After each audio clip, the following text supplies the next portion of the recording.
todas as coisas cooperam para o bem daqueles que amam a Deus. Com este versículo eu saúdo o povo de Deus com a paz do Senhor Jesus. Graças a Deus por esta rica oportunidade, onde vamos meditar na palavra do Senhor em nosso culto. Estamos retomando hoje a série de Marcos, pregações sequenciais neste Evangelho. Nós estamos no capítulo 7. Vamos abrir Marcos capítulo 7. Vamos ler até o versículo de número 13. Louvado seja Deus para sempre. Evangelho de Marcos capítulo 7. Todos encontraram? Amém? Então vamos ler. Ora, reuniram-se a Jesus os fariseus e alguns escribas vindo de Jerusalém. É importante já falar que até o capítulo 6 estava acontecendo muitos milagres, muitos sinais poderosos do Senhor, mas agora Marcos vai dar um break e vai começar a falar do conflito de Jesus com os fariseus e os escribas, tá bom? Verso 2: E vendo que alguns dos discípulos dele, de Jesus, comiam pão com as mãos impuras, isto é, por lavar. Versículo 3 agora vai abrir um parênteses. É isso que está na sua Bíblia? Sim? Vai abrir um parênteses. Por quê? Porque ele vai explicar um costume dos judeus. Isso mostra para nós que Marcos foi escrito para os romanos, gentios que não conheciam os costumes dos judeus. E o que é que ele vai explicar então sobre essas mãos impuras, né? Então ele vai explicar: pois os fariseus e todos os judeus, observando a tradição dos anciãos, não comem sem lavar cuidadosamente as mãos. Quando voltam da praça, não comem sem se aspergirem, e há muitas outras coisas que receberam para observar, como a lavagem dos copos, jarros e varas de metal, e vasos de metal e camas. Fechou o parênteses. Então explicou, né, o que era, por que estava existindo essa pergunta da parte aí dos escribas e também dos fariseus. Verso 5: Interpelaram-no os fariseus e os escribas: por que não andam os teus discípulos de conformidade com a tradição dos anciãos, mas comem com as mãos por lavar? Respondeu-lhes: bem profetizou Isaías a respeito de vós, hipócritas, como está escrito. Então Jesus começa a responder com a palavra de Deus. Isso é muito importante, tá bom? Então Jesus vai responder citando a Bíblia, citando um trecho de Isaías. E ele diz, Jesus citando a palavra de Deus: este povo honra-me com os lábios, mas o seu coração está longe de mim, e em vão me adoram, ensinando doutrinas que são preceitos de homens. Versículo 7 encerra a citação de Isaías. Agora Jesus, no versículo 8, vai relacionar essa citação de Isaías com os fariseus e os escribas. Ele diz assim: negligenciando o mandamento de Deus, guardais a tradição dos homens. E disse-lhes ainda: jeitosamente rejeitais o preceito de Deus, para guardardes a vossa própria tradição. Pois Moisés disse, agora Jesus de novo vai citar o Antigo Testamento, que é a Bíblia de Deus naquele momento. O Novo Testamento não estava pronto ainda. O que tinha pronto era o Antigo Testamento. Então ele vai citar Êxodo capítulo 20 e vai dizer: honra a teu pai e a tua mãe, e quem maldisser a seu pai, ou a sua mãe seja punido de morte. Vós, porém, esse porém vocês estão fazendo o contrário disso. Vós, porém, dizeis: se um homem disser a seu pai ou a sua mãe, aquilo que poderias aproveitar de mim é corbã. Corbã é uma oferta que foi instituída num outro período, que não é uma oferta que Deus pede, tá bom? É um outro tipo de oferta, tá bom? Então, aquilo que poderias aproveitar de mim é corbã, isto é, oferta para o Senhor. Então o dispensais de fazer qualquer coisa em favor de seu pai ou de sua mãe, invalidando a palavra de Deus pela vossa própria tradição, que vós mesmos transmitistes, e fazeis muitas outras coisas semelhantes. Oremos uma vez mais. Querido Deus, que o Senhor tenha misericórdia de mim e de cada um de nós que estamos aqui. Esse é o nosso culto ao Senhor e é o momento da centralidade da palavra. Pedimos ao Senhor que o Senhor ganhe o nosso coração para o Senhor, no poder do Teu Espírito Santo, um pouco mais neste culto de hoje. Que o Senhor nos ajude, Senhor, e que em tudo o Teu nome seja glorificado. Oramos pelos demais pastores que estão pregando a Tua palavra neste momento, obreiros, obreiras, missionários, missionárias, que o Senhor use os Teus servos no dia de hoje mais uma vez. Nós oramos em nome de Jesus, amém. Nós queremos conversar um pouquinho com a amada Igreja de Jesus sobre a tradição humana e a palavra de Deus. A tradição humana e a palavra de Deus.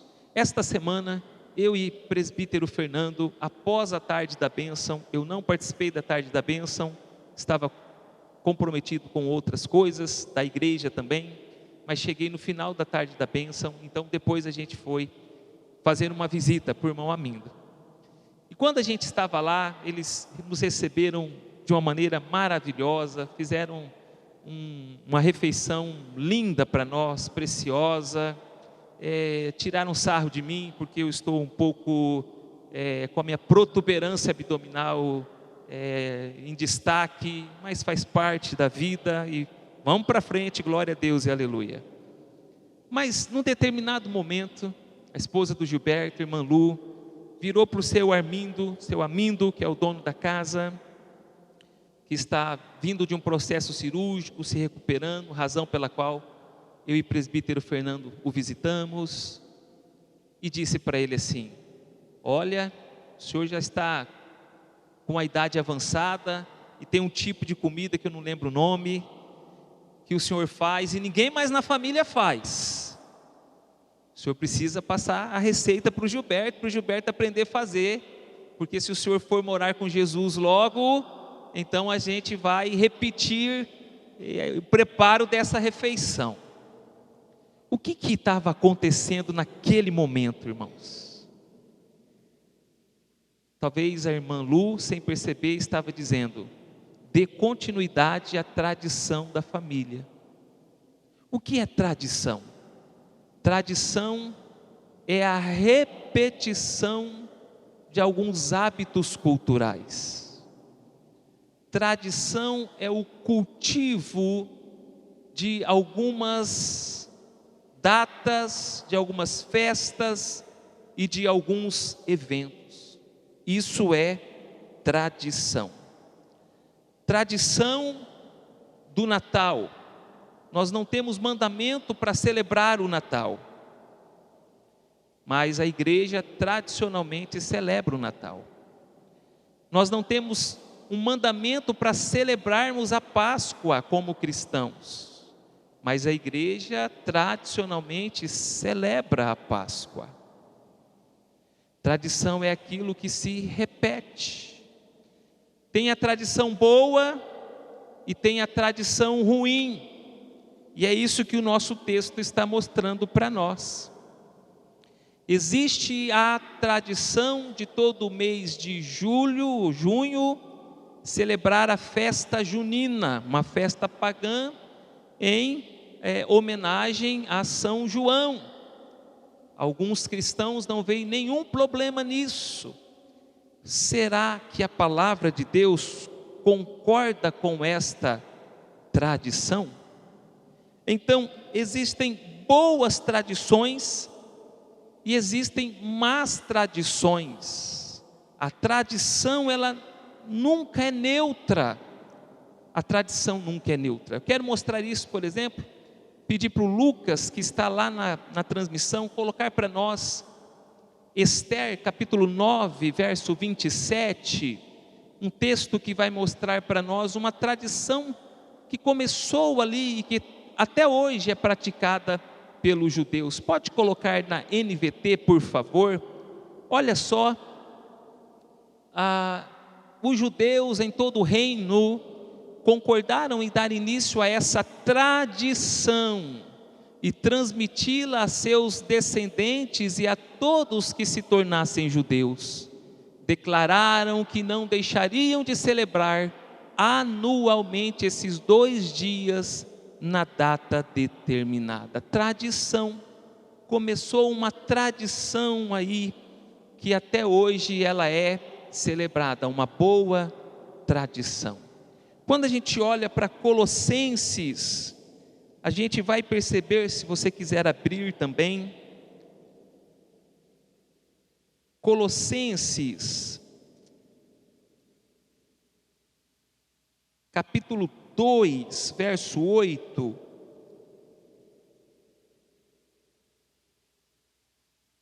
Colossenses, capítulo 2, verso 8. O apóstolo Paulo, escrevendo para a igreja aos Colossenses, capítulo 2, verso 8, vocês acharam, amém? Se você não trouxe Bíblia, está sendo projetada ali, tá bom? Para você acompanhar. Agora eu estou lendo na revista e atualizada, que é a Bíblia que eu trouxe hoje. Cuidado que ninguém vos venha a enredar com sua filosofia e vãs sutilezas, conforme a tradição dos homens, conforme os rudimentos do mundo, e não segundo Cristo.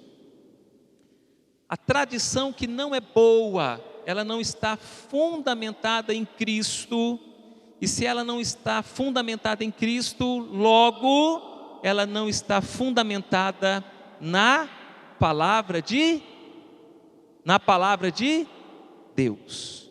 Capítulo 3 deste mesmo livro, capítulo 3, verso 6, diz assim: por estas coisas, vocês acharam, amém? Por estas coisas é que vem a ira de Deus sobre os filhos da desobediência.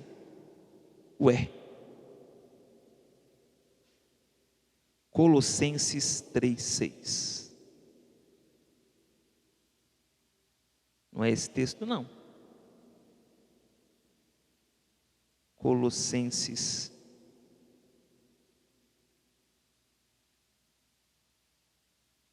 Aonde é esse texto?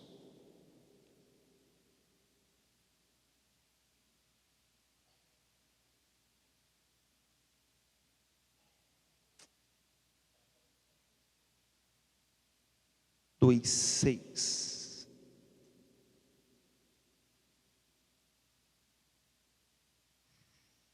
Tem um outro texto aqui em Colossenses, que eu não me lembro de cabeça, que fala sobre a tradição cristã, que deve ser observada também.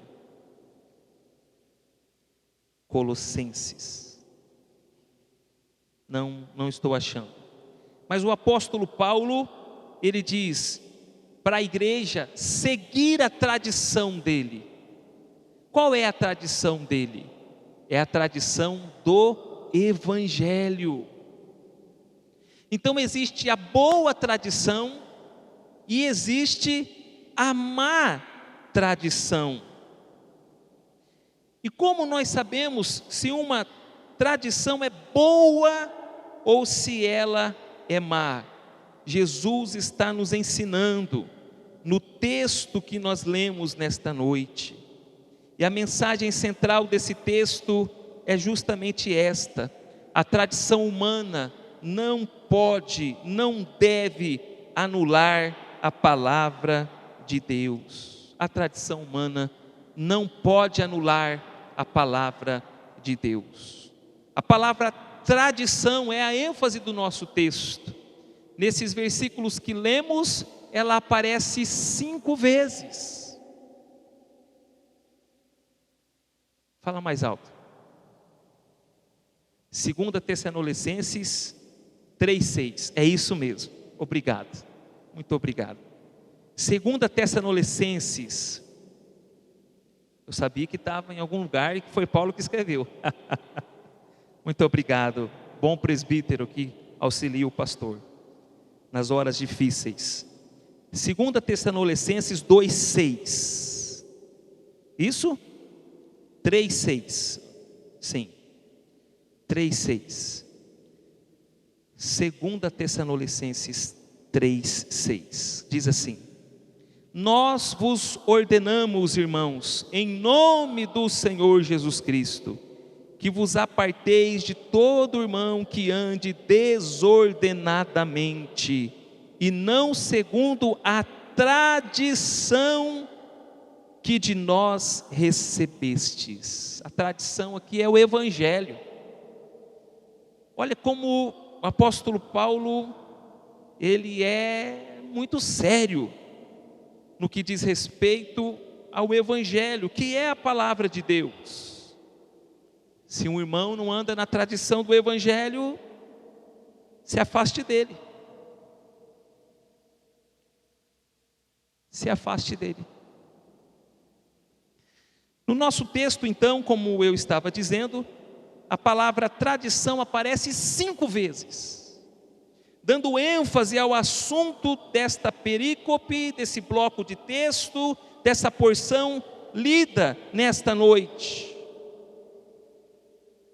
Jesus está discipulando os seus chamados para serem apóstolos, para darem continuidade naquilo que seria a igreja em Atos capítulo 2.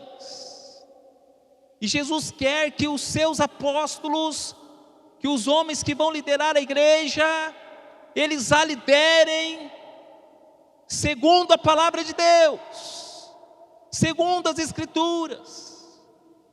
Os escribas e os fariseus e também os anciãos, eles estabeleceram uma cultura muito forte. Mais de 200 anos só os fariseus. Os anciãos remontam a vida de Moisés mais de 1500 anos atrás.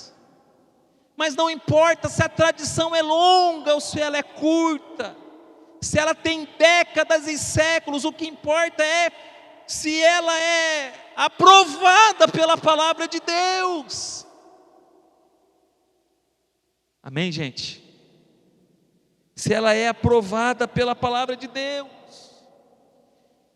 E agora Jesus, que está sendo chamado de Messias, o rei de Israel, o rei de Judeu, ele está quebrando essas tradições humanas.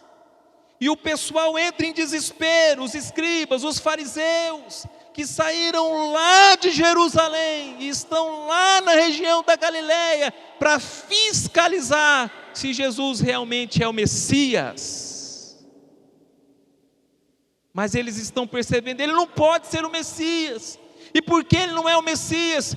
Porque o jeito que ele vive, o jeito que ele ensina a viver, não bate, não coaduna, não concorda com a nossa tradição. O problema dos escribas e dos fariseus não é que eles não tinham a palavra de Deus. O problema é que eles tinham a palavra de Deus, mas a tradição. E se a tradição deles não é embasada, fundamentada na palavra de Deus para Jesus, não serve. Para Jesus não serve. E você pode perceber que mal há em, antes de comer, você lavar as mãos.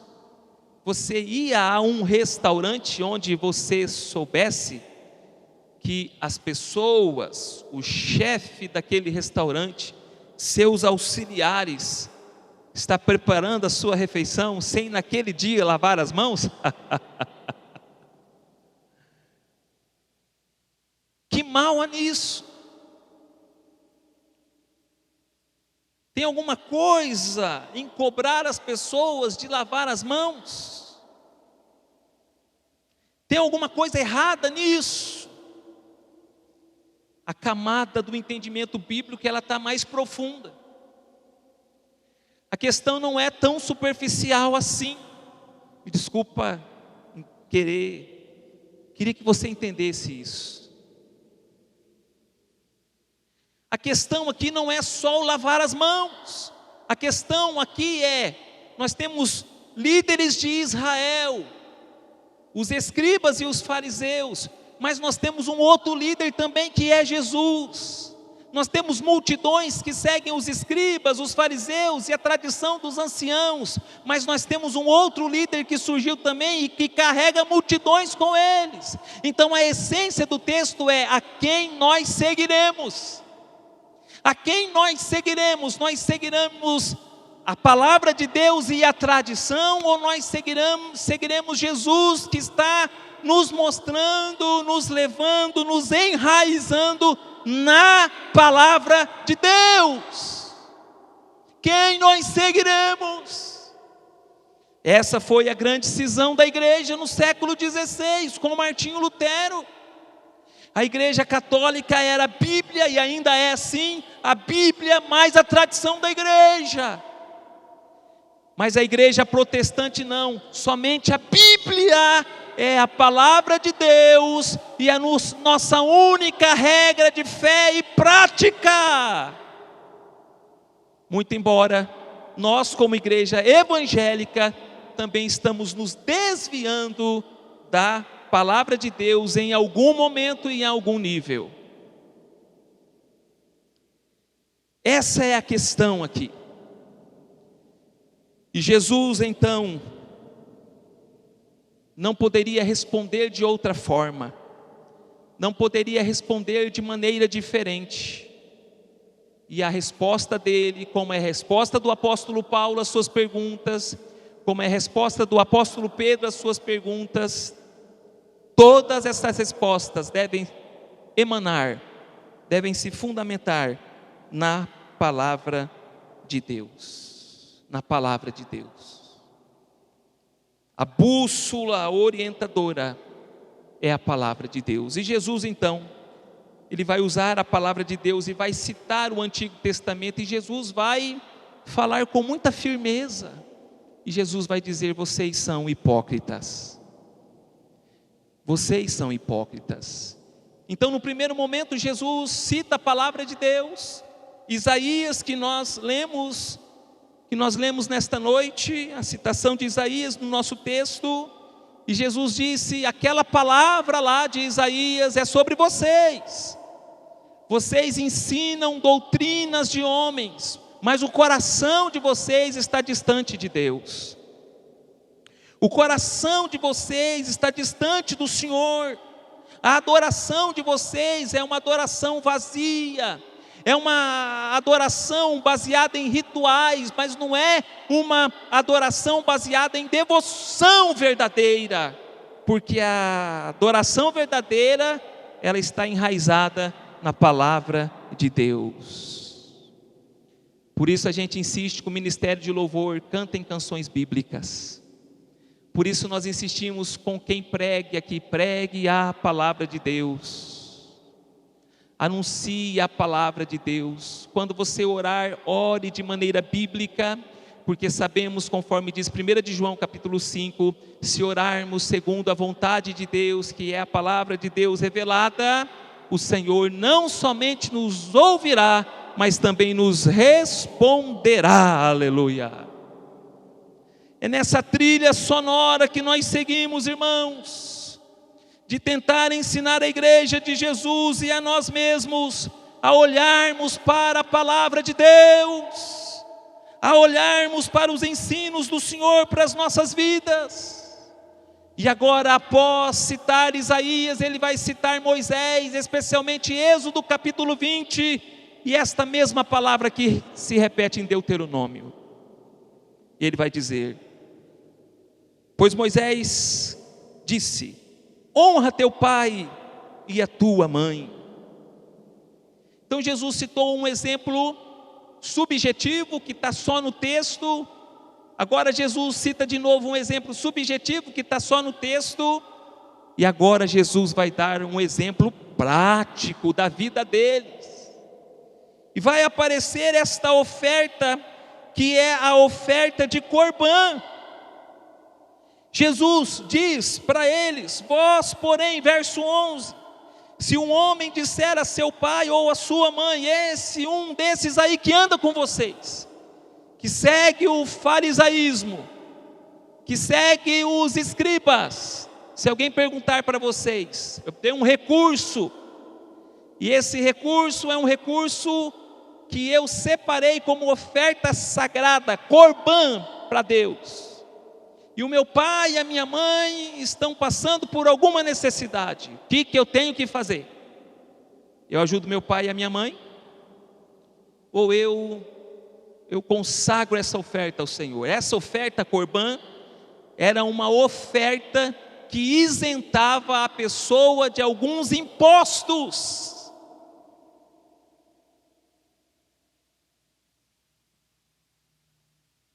E aí vem a interpretação dos escribas e dos fariseus e a interpretação de Jesus.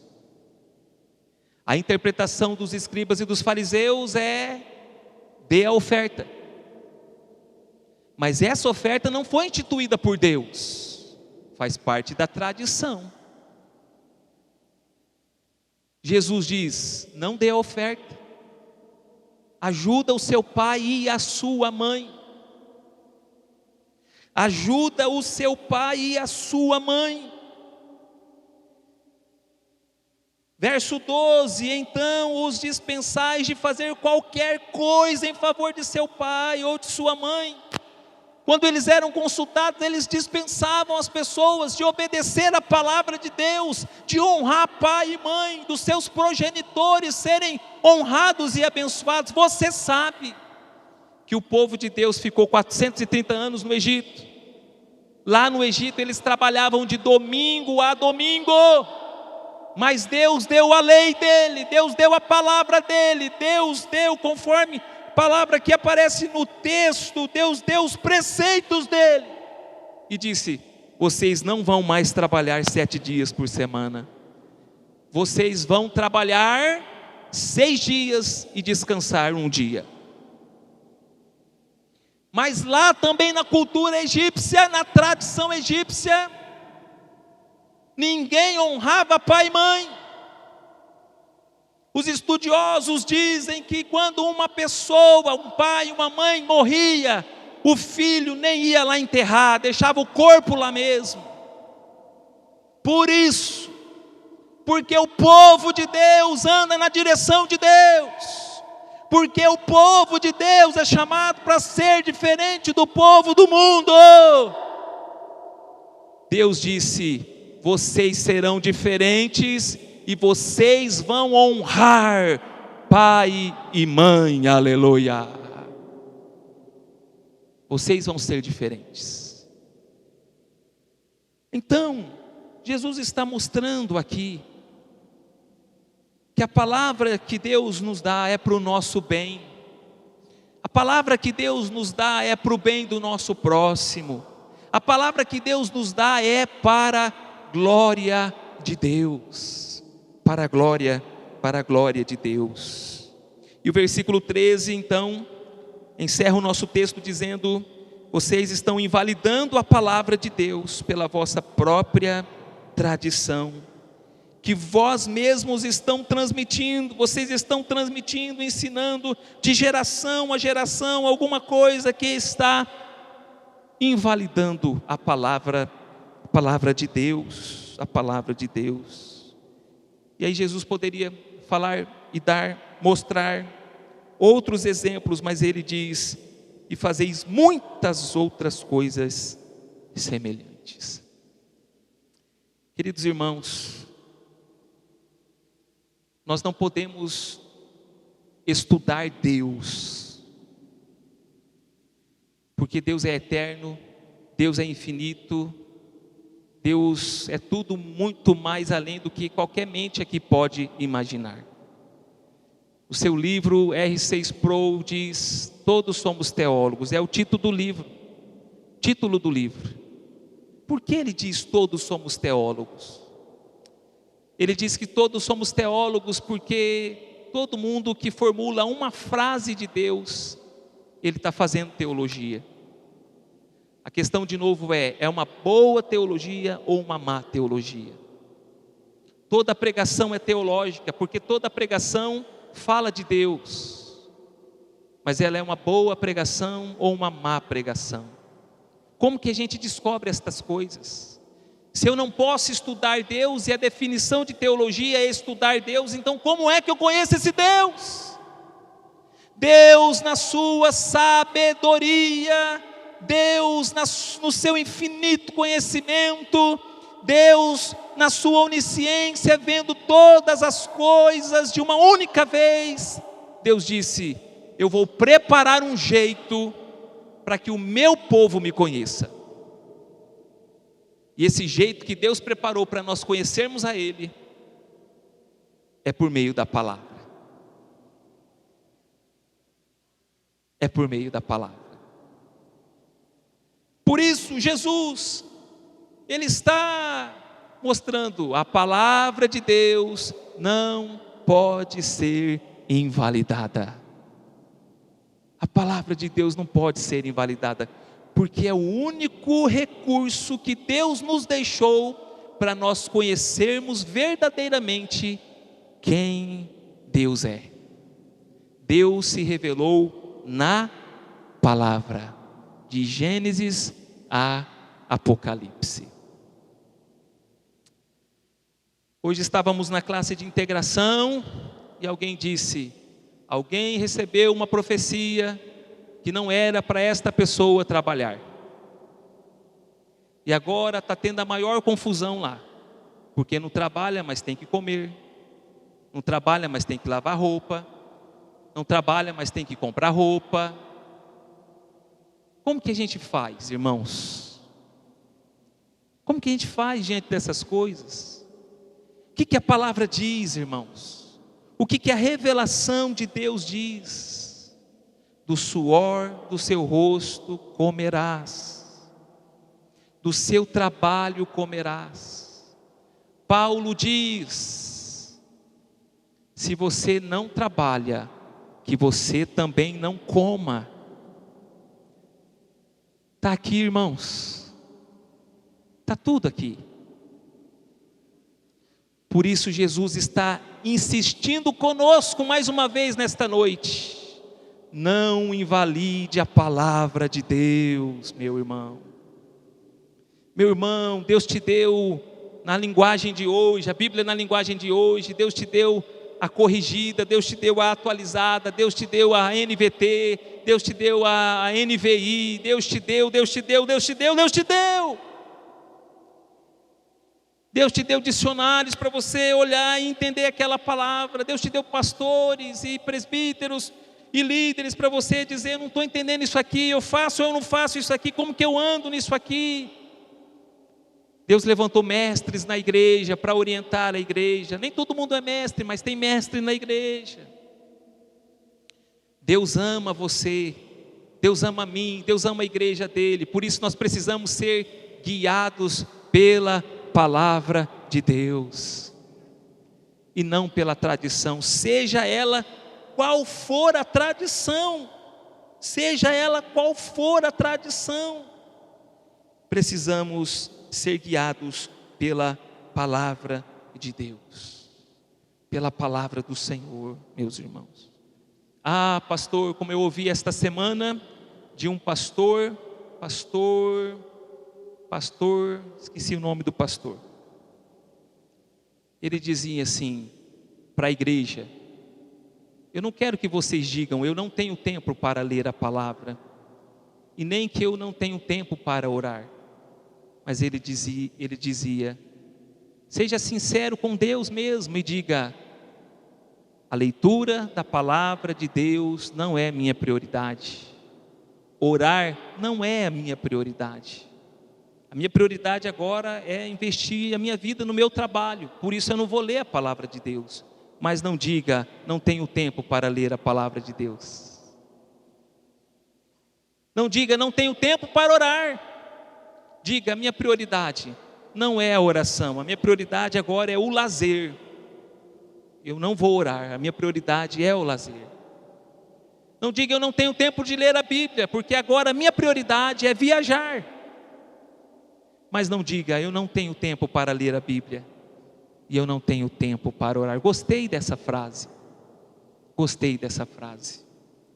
Irmãos, aqueles que entendem que a palavra de Deus não pode ser invalidada na vida deles, e que a palavra de Deus é essa lâmpada, que a palavra de Deus é essa luz, que a palavra de Deus é essa espada, que essa palavra, a palavra de Deus é essa rocha e essa segurança, ele vai valorizar a palavra de Deus. Você não precisa terceirizar a voz de Deus. Deus vai falar com você se você ler a palavra dele. Mensagem central desta noite que eu gostaria que você levasse para casa: a tradição humana não pode invalidar a palavra de Deus. Por que Deus quer que seja assim? Porque Deus quer que os filhos dele não sejam hipócritas, né? Que é o que diz no versículo 6. Vós sois hipócritas. Deus deseja que nós sejamos cristãos verdadeiros, cristãos abertos, cristãos sinceros, que confessam nossas falhas, nossos pecados, que as pessoas conheçam quem nós somos e que elas saibam que Deus está trabalhando nas nossas vidas com o martelo da palavra de Deus. Nós precisamos viver uma vida sem encenações, mas uma vida honesta e sincera, que é transformada pelo poder da palavra de Deus. O Espírito Santo fale ao seu coração, em nome de Jesus, e nos ajude a ver se as nossas decisões, se os nossos casamentos, se a nossa própria igreja, se a nossa família, se as nossas atitudes, elas são tomadas, fundamentadas na palavra de Deus ou na tradição. Conta-se uma história, uma ilustração, de que alguém foi assar um peixe, e aí deixava-se boa parte do peixe fora da assadeira. E alguém olhou aquilo e disse: mas por que você não coloca o peixe de outro jeito? Porque se você colocar o peixe de outro jeito, se você girar o peixe na assadeira, vai caber todo o peixe. E a pessoa respondeu: na nossa família a gente faz assim. Há tantos anos na nossa família a gente faz assim. Perde o peixe, mas não muda o jeito, a forma do peixe está na forma. Quando a gente olha mais para a tradição do que para a palavra de Deus, a gente sempre perde.